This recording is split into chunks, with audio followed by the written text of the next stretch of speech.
is happening, guys? It's Dill's Tech Show here, and today we have some gaming news, which is fantastic for a lot of people.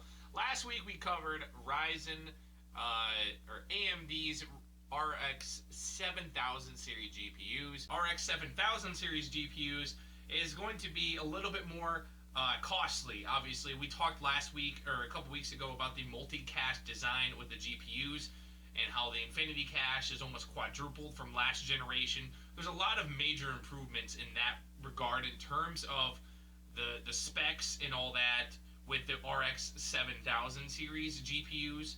More Infinity Cache, multi-die, so it's kind of going towards some of those weird oddity RX 570 dual chip designs for mining and stuff like that. I'm expecting maybe a card with HBM for maybe some high performance other cards, but for right now, that's just all speculative and not a lot of information is known besides multi-core, the quadrupling of the Infinity Cache, and a lot more. So that's kind of cool. The pricing, though, the top of the line 7900 XT or 7900X or whatever the hell it's called, basically it probably could be costing about $500 more than NVIDIA's 3090. It's supposed to have a whopping 24 gigabytes of GDDR6 memory, as well as 512 gigabytes of Infinity Cache on a, I think, 256 bus with 512 megs of Infinity Cache. So this should be a pretty power-hungry card, but it's like 160 CUs, which is like 4 times as much as the 6600 XT, which is pretty insane. So it's almost 4 times, relatively speaking, per watt. It's going to be about probably 400 watt card with 4 times as much performance as the 6600 XT, which is beating the 3060 right now, which means that the Radeon team is going to possibly be taking the performance crown away from NVIDIA, because it's already been confirmed that Lovelace or NVIDIA's next-gen GPUs are using 500 watts on a 1-core die, not a multi-core. The problem with this being is that basically AMD has to get the drivers correct, or else this card is going to flop, or it's going to be hard for it to be multi-cache. We've seen it's basically an SLI card on a card, Crossfire on AMD. But this is going to be very interesting. I'm kind of excited to see how this works out.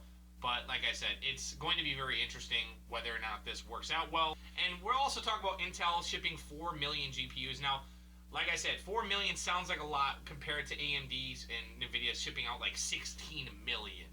And I don't know if that's per quarter or every 2 quarters. Either way, they sent out 16 million cards last year, which would be about 4 million every quarter. So Intel is basically saying, hey, 4 million sounds like a lot, but it's really not. 4 million for its shipping quarter 2, supposed to be around the I think it was May area, May or April, kind of early Q2. But like I said, 4 million is going to be a lot for. That's if let's say they get out 4 million at the beginning of quarter 2. It's 4 million cards in general. It's a basically late beta test of the driver software, because the driver software is completely new. Intel they don't have a lot of driver experience. They have it with their integrated graphics, but they haven't done any driver support for graphics cards. Obviously, Intel is, a well-funded company and they can do all that, but it's going to be very interesting whether or not how they execute and pull off the drivers, because if the drivers aren't good, the graphics card will just be terrible. Apparently their top-end Intel card is supposed to cost only $600 and be a 512 CU card, which is supposed to be really good, about 3070 Ti performance for about $600. And Intel has been good on their CPU, so I can only imagine that they're going to keep on the cost of their GPUs. The only way that they're going to shoot up is from AIB partners, which hopefully, since Intel doesn't have a lot of foot holding in the door, they're going to take the approach and, basically, sell them at a decent price, which could help their market share, especially with right now with GPU prices being all over the place. But like I said, Intel's not saving the day if they're only sending 4 million, because there's a lot more.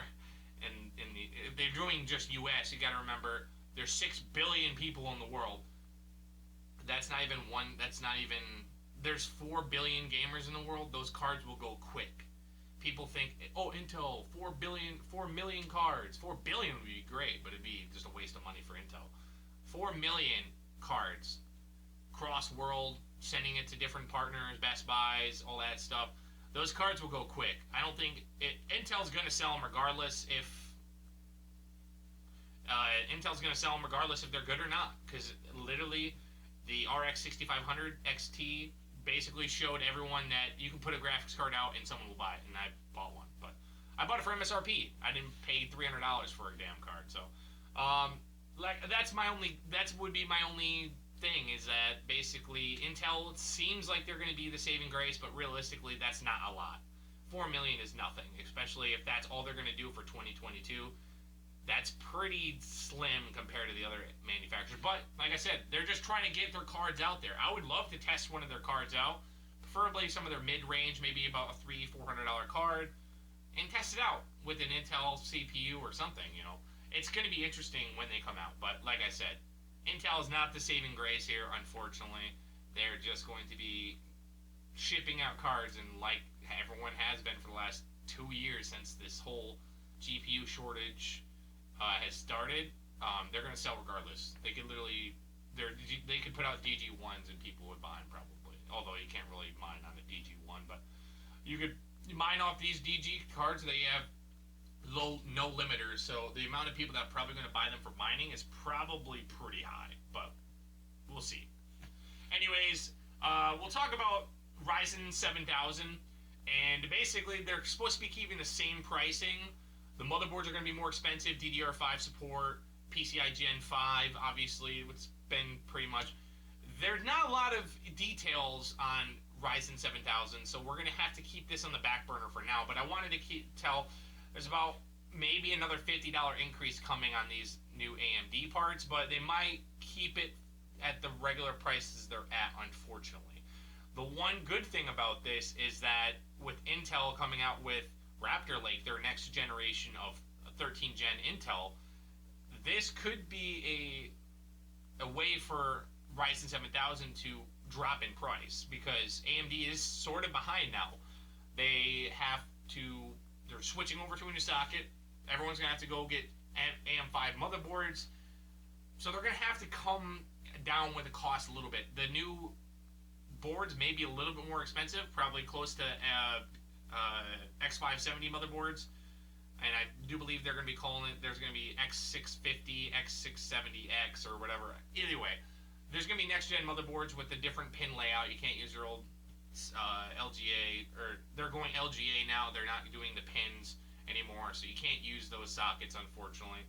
The coolers should work. It looks like their mounting holes should work well, so hopefully no extra coolers, but we'll see on how that works. It's going to be very interesting to see how their motherboards work out. Moving from a different socket, I don't know if it's been confirmed if it's been DDR4 only or DDR5 compatible. I would hope that a lot of this next generation till DDR5 gets better for them to do DDR4 and DDR5 separately, motherboards like Intel did. I would like to see what we had with some some AM3 motherboard plus AM3 Plus motherboards, where they had some DDR4 slots and DDR3, but there was only two for it. You can only do dual channel, you could do quad. Very long time ago. Most people probably don't remember AM3, especially because AM3 was kind of a disaster compared to Intel, but a lot cheaper. But yeah, so that's basically a lot of what's going on. So similar pricing, 5 gigahertz on Ryzen for like the first time without overclocking. Obviously, you could hit 5 gigahertz on I could hit 5 gigahertz on my 5800X, but like I said, 5 gigahertz without having to overclock or overvolt your CPU. It's going to be very interesting for AMD, and hopefully with Raptor Lake on the horizon, which we'll talk about Raptor Lake for a little bit before the end of this video. But Raptor Lake has been pretty huge in the space right now. Raptor Lake is supposed to have a 32-thread CPU with 24 cores. So maybe we'll see a 24-core CPU with Ryzen, most likely. It's supposed to be the i9, i9 1300, whatever the hell they want to call it, 13900K or whatever. Yeah, it looks like eight performance cores, 16 efficiency cores, which we've seen with their efficiency cores, it keeps the wattage down, but also splits out to multiple tasks, which is cool. Intel has been really cool with their E cores and P cores. It's been very cool to see what they can do with this, and Raptor Lake is supposed to bring 16 cores to the i7, which is insane, and of course a 6E and 6P cores, so 6 efficiency and 8 6 performance and 8 efficiency cores with the i5s. The i3s are still going to be 4 efficiency cores with multi-threading, so 8 threads. Unfortunately, and of course, 2 cores, 4 threads for the Pentiums, apparently, with the next gen Raptor Lake. Pretty insane with stuff like this. It's pretty cool to see how they managed to do this, because, like I said, this is basically they're taking a book from Apple, where they're performing efficiency and efficiency basically being smaller cores with lower gigahertz, and then you have your performance cores, which are higher boosted, like 5 gigahertz, and there's less of them with multi-threading, but like the other ones can run down better other medial tasks, like loading other stuff in the background or having other tabs in the back or whatever. It's really, Intel really killed it with their multi-chip design. It kind of had to be integrated for Windows 11 scheduler, although Windows 10, I haven't seen any problems with the scheduler. It's been a pretty easy experience, but yeah, Raptor Lake could be on the horizon, and with Raptor Lake in the horizon, that basically means that 7000 gen Ryzen has to be not only Raptor Lake, but Meteor Lake almost. That's the next generation 14th gen Raptor Lake, which with Raptor Lake compared to Alder Lake, which is their current generation now, it's supposed to be up 20%, and AMD's getting beat by about 10-15% with Ryzen 5000, so they almost have to jump up performance, which, according to theories from AMD's 7000 series CPUs, that they're supposed to almost double IPC, so about 50%. So it should beat Raptor Lake and hopefully get close to Meteor Lake with that. So hopefully they can do it. I imagine they can. They've done really well with Ryzen 5000. Ryzen 6000, they're doing some APUs coming out soon. I would like to get my hands on one to test it out.